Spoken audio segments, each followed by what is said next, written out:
Chapter number 15 financing of business notes. Business finance, इसे अगर हम क्वेश्चन की फॉर्म में रखना चाहें तो पहला ही क्वेश्चन बनेगा हमारा व्हाट इज बिजनेस फाइनेंस, या what do you mean by business finance, या explain the concept of business finance. The business finance refers to the money required for business purposes and the way by which it is raised.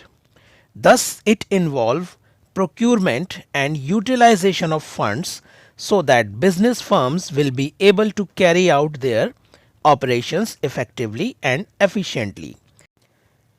किसी भी business को चलाने के लिए पैसे की ज़रूरत पड़ती है। ये पैसा कहीं ना कहीं से प्राप्त किया जाता है, चाहे वो बैंकिंग इंस्टीट्यूशन हो, बैंक्स हो, या किसी दूसरी सोर्स से जुटाया जाए। ये पैसा प्राप्त करना यानी बिजनेस को चलाने के लिए जो पैसे को प्राप्त किया जाता है, ये बिजनेस फाइनेंस कहलाता है। इसके अंतर्गत पैसे को प्राप्त करना और उसको यूटिलाइज करना, ये चीज़ें शामिल हैं। यानी ये दोनों एक्टिविटीज़ बिजनेस फाइनेंस का ही एक हिस्सा है। पैसा इसलिए भी लिया जाता है ताकि बिजनेस के जो कुछ एक्टिविटीज़ हैं, बिजनेस की जो सर्टेन रिक्वायरमेंट्स हैं, उन्हें पूरा किया जा सके और बिजनेस जो है वो एफिशिएंटली और इफेक्टिवली रन कर सके। यानी बिजनेस सेटअप करने के जो मकसद थे, जो प्री डिटरमिन्ड गोल थे, उन्हें हम अच्छी तरह से पूरा कर पाएँ। आगे बढ़ते हैं और इम्पोर्टेंस देखते हैं कि इम्पोर्टेंस ऑफ बिजनेस फाइनेंस क्या है। तो इम्पोर्टेंस को समझने के लिए हम कुछ पॉइंट्स देखेंगे। पहला पॉइंट है need for large scale operations. Nowadays, business activities are generally undertaken on a large scale. The product of any country are now freely and easily available in other countries. तो पहली importance ये है कि आज के समय में जितने भी बिजनेस हैं, ज़्यादातर बिजनेस लार्ज स्केल पर किए जाते हैं। हम देखते हैं कि मल्टीनेशनल कंपनीज अपना बिजनेस विदेशों में भी करते हैं। तो ये बिजनेस फाइनेंस की वजह से ही पॉसिबल है। ये इसीलिए मुमकिन है कि बिज़नेस को फाइनेंस किया जाता है। अगर बिज़नेस फाइनेंस की फैसिलिटी ना हो तो हम इतने बड़े या लार्ज स्केल पर प्रोडक्शन को नहीं कर पाएंगे, बिज़नेस को नहीं कर पाएंगे। तो ये इसकी पहली इंपॉर्टेंस यानी इसका पहला महत्व था। दूसरा जो पॉइंट है महत्व को समझने के लिए वो है use of modern technology. Use of latest technology in the process of production as well as distribution has become imperative for every business nowadays. तो मॉडर्न टेक्नोलॉजी आज के समय में बहुत ज़रूरी हो गई है। कोई भी बिजनेस अगर मॉडर्न टेक्नोलॉजी को यूज़ नहीं करता है तो वो कंपटीशन में पीछे रह जाएगा, यानी दूसरे बिजनेस जो हैं उसे compete करके आगे निकल जाएंगे। तो मॉडर्न टेक्नोलॉजी के लिए ज़रूरी है कि बिजनेस फाइनेंस की फैसिलिटी हो, क्योंकि अगर हम बैंक से लोन लेंगे या बिजनेस फाइनेंस के ज़रिए पैसा प्राप्त करेंगे तो ही हम मॉडर्न टेक्नोलॉजी को अपने बिजनेस के अंदर ला सकते हैं। तीसरा पॉइंट है promotion of sales. In this era of competition of money is to be spent on activities for promoting sales. This involve advertisement, personal selling, use of sale promotional schemes, providing after sales services and free home delivery. तो आज के समय में अगर आप कोई business start करते हैं तो सेल प्रमोशन बहुत ज़रूरी है। आपकी अगर सेल नहीं बढ़ेगी तो आपका बिजनेस नहीं चल सकता है। और सेल प्रमोशन के लिए बहुत सारी फैसिलिटीज़ जो है बिजनेस इंस्टीट्यूशंस देते हैं, जिनमें अगर हम कुछ के एग्जांपल लें तो सेल प्रमोशन के अंदर शामिल है एडवर्टीजमेंट, यानी हम अपनी प्रोडक्ट का प्रचार करेंगे, उसको लोगों तक पहुंचाएंगे, घर घर तक, टीवी या रेडियो के माध्यम से। उसके बाद पर्सनल सेलिंग कराएंगे, अपने सेल्समैन को भेजकर लोगों में प्रचार के तौर पर उस चीज़ को बिकवाएंगे। बहुत सारी प्रमोशनल स्कीम्स देंगे कि आप ये ख़रीदें तो उसके साथ ये फ्री है। और आफ्टर सेल सर्विसेज होती हैं कि अगर आपकी प्रोडक्ट में कोई डिफेक्ट हुआ तो हम उसे रिपेयर करेंगे या उसकी वारंटी या गारंटी देंगे। इसके अलावा फ्री होम डिलीवरी जैसी सर्विसेज भी देते हैं। ये सारी चीज़ें सेल प्रमोशन में आती हैं और इन सभी चीज़ों के लिए जो पैसे की ज़रूरत पड़ती है वो बिजनेस फाइनेंस के ज़रिए प्राप्त किया जाता है। अब आगे बढ़ते हैं और देखते हैं कि टाइप ऑफ बिजनेस फाइनेंसेस क्या हैं, यानी बिजनेस फाइनेंस कितने तरह का होता है। तो पहले नंबर पर आ रहा है शॉर्ट टर्म फाइनेंस, यानी छोटे समय के लिए किया जाने वाला finance. Funds required to meet day to day expenses are known as short term finance. वो सारे फंड्स जो डे टू डे रिक्वायरमेंट को पूरा करने के लिए, यानी एक कुछ एक दिन की ज़रूरतों को पूरा करने के लिए जो शॉर्ट फंड्स की ज़रूरत होती है, इस तरह का जो फाइनेंस है वो शॉर्ट टर्म फाइनेंस कहलाता है। इसमें आगे देखते हैं, this is required for purchase of raw material, payment of wages, rent, insurance, electricity and water bills etcetera.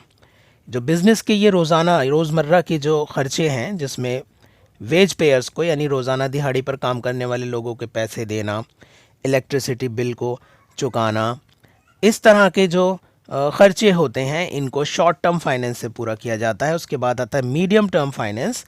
Medium term finance is utilised for all such purposes where investment are required for more than 1 year but less than 5 years. Amount required to fund modernization and renovation, social promotional programs, etc. fall in this category. तो medium term finance में वो finance शामिल है, यानी लिया जाने वाला वो पैसा जो 1 साल से 5 साल की अवधि के बीच के लिए लिया जाता है। यानी अगर कोई बिजनेस 1 साल के लिए पैसा लेता है, 2 साल के लिए पैसा लेता है, यानी लोन लेता है, 3 साल के लिए लेता है, 1 साल से ज़्यादा और 5 साल से कम के लिए अगर लिया जाने वाला लोन है, तो वो मीडियम टर्म फाइनेंस की कैटेगरी में रखा जाता है। इस तरह के जो फाइनेंस है, इस तरह का लिया जाने वाला लोन, आमतौर पर इसके कुछ एग्जांपल्स हैं, जैसे मॉडर्नाइजेशन के लिए कि कोई नई टेक्नोलॉजी बाज़ार में आई है, नई मशीनरी आपको बिजनेस या अपने प्रोडक्शन यूनिट के अंदर लगानी है। रीइनोवेशन, कुछ पुरानी चीज़ें हो गई हैं, उनके बदले नई चीज़ें आपको सेटअप अपने बिजनेस में करनी है। इन चीज़ों के लिए थोड़ा ज़्यादा पैसा चाहिए होता है, यानी शॉर्ट टर्म फाइनेंस से ज़्यादा पैसा चाहिए होता है, और इसको चुकाने के लिए टाइम भी ज़्यादा मांगा जाता है। यानी जब वो लौटाया जाएगा वो लोन, तो उसके लिए आपको ज़्यादा टाइम चाहिए, इसलिए ये 1 से 5 साल के बीच लिया जाता है।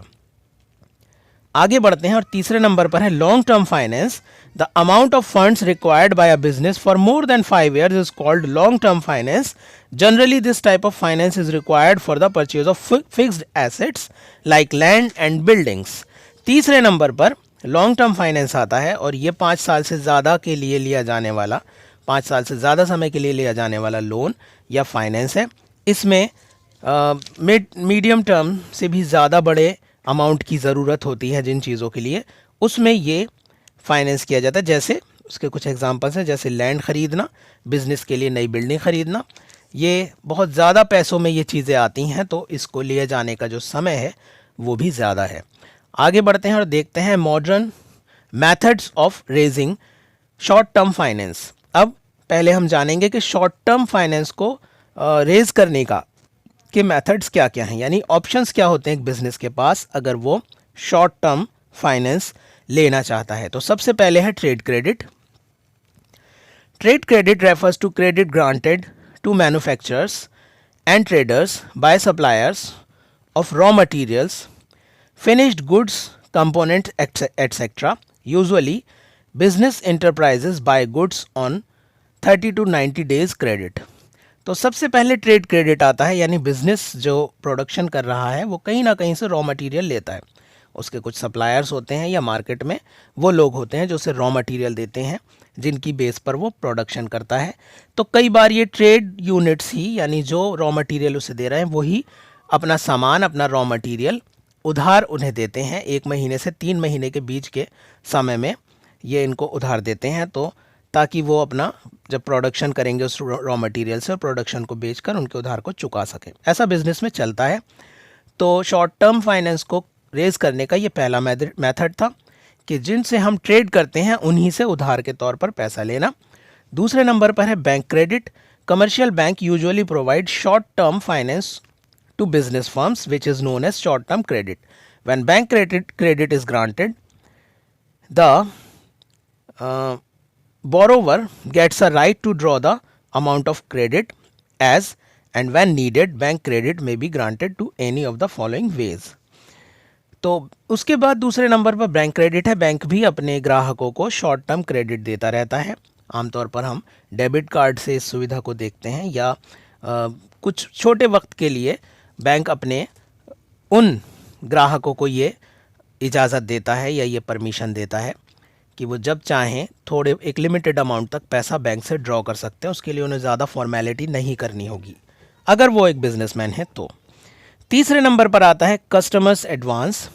Sometimes businessman insist Their customers make some advance payment. It is generally asked when the value of order is quite large or goods order are very costly.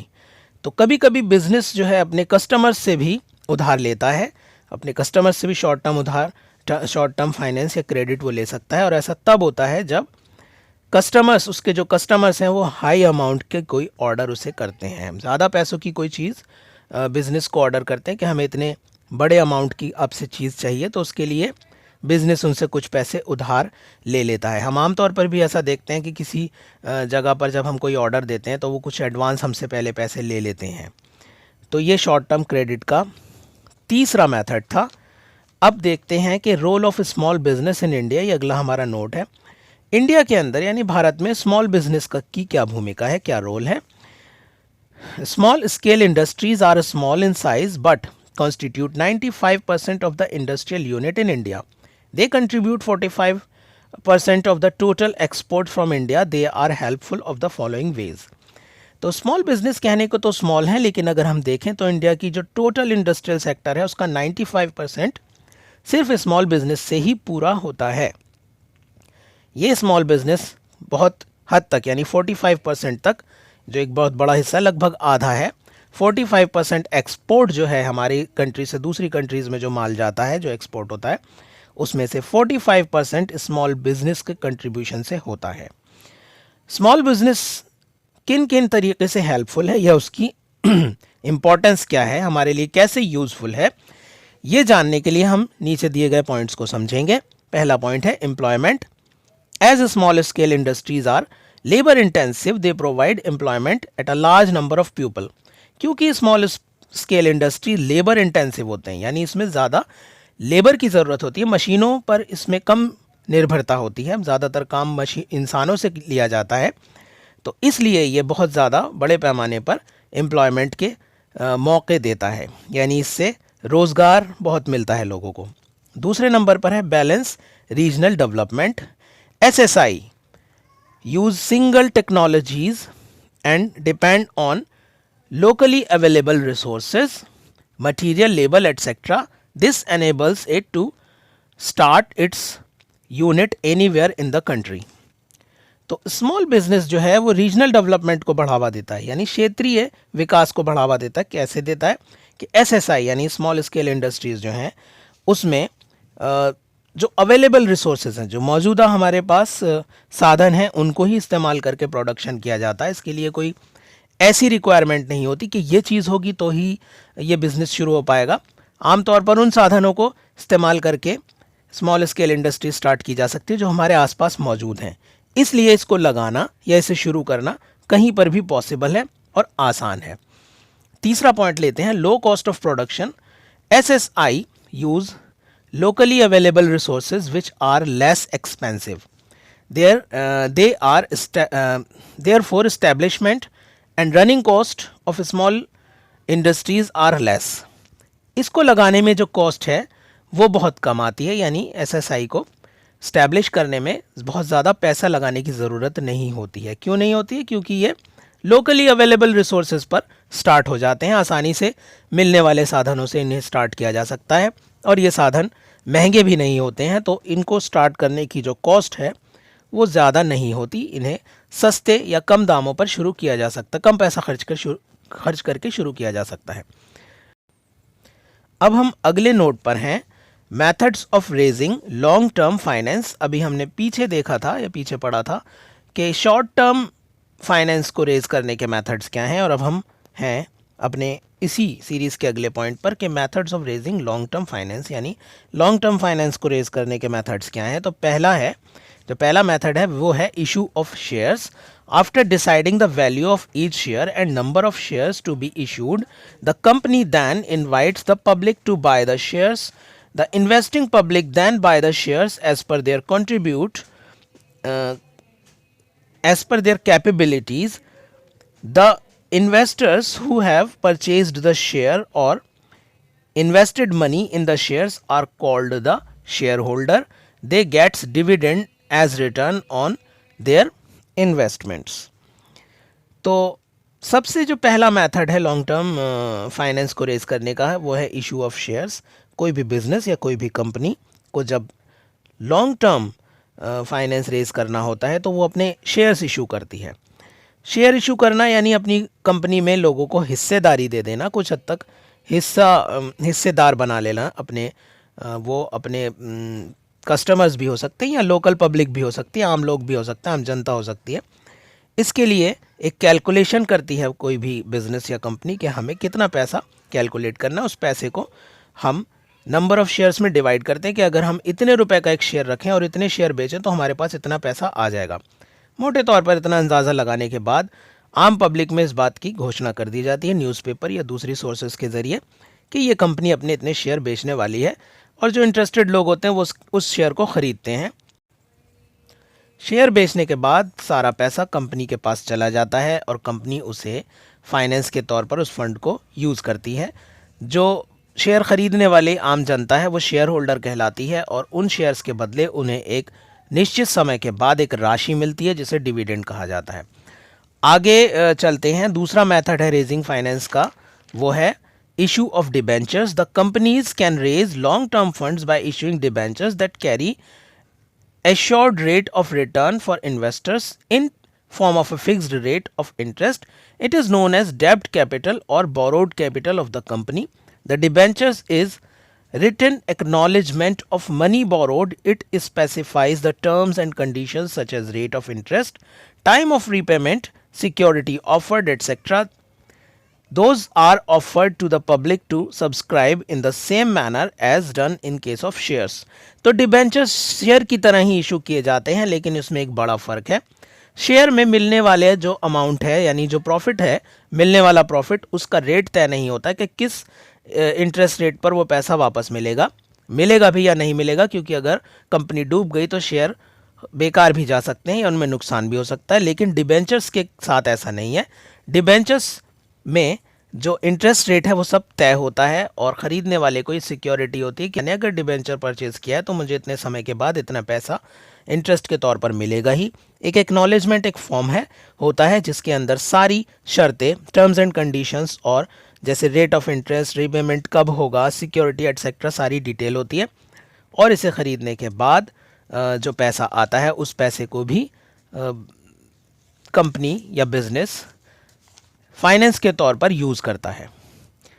अब तीसरा पॉइंट इसमें देखते हैं कि लॉन्ग टर्म फाइनेंस को raise करने का जो तीसरा मेथड है, बोरोइंग फ्रॉम कमर्शियल बैंक्स, यानी कमर्शियल बैंक से बोरो करना, लोन के तौर पर पैसा लेना।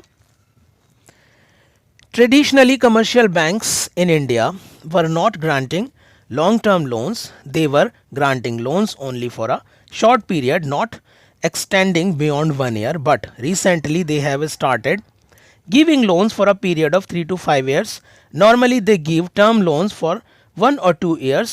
The period is extended at interval, and in some cases loan is given directly for 3 to 5 years. Commercial banks provide long term finance to small scale units in priority sectors. तो starting में ऐसा होता था कि commercial bank long term loan या finance नहीं दिया करते थे, वो सिर्फ पैसा 1 साल के लिए दिया करते थे। लेकिन रिसेंटली अभी कुछ समय पहले से ही कमर्शियल बैंक्स ने लॉन्ग टर्म फाइनेंस या लॉन्ग टर्म लोन देना शुरू किया है, जो 3 से 5 साल के बीच होता है। कई बार ये 2 साल के लिए या 3 साल के लिए लोन देते हैं और फिर उस पीरियड को आगे बढ़ा देते हैं। कई जगहों पर कमर्शियल बैंक्स जो हैं वो लोन प्रोवाइड करते हैं ताकि स्मॉल स्केल इंडस्ट्री को बढ़ावा मिले। चौथे नंबर पर जो मेथड है वो है public deposits. It is very old method of finance practiced in India when commercial banks were not there. People used to deposit their savings with business concerns of good reputation.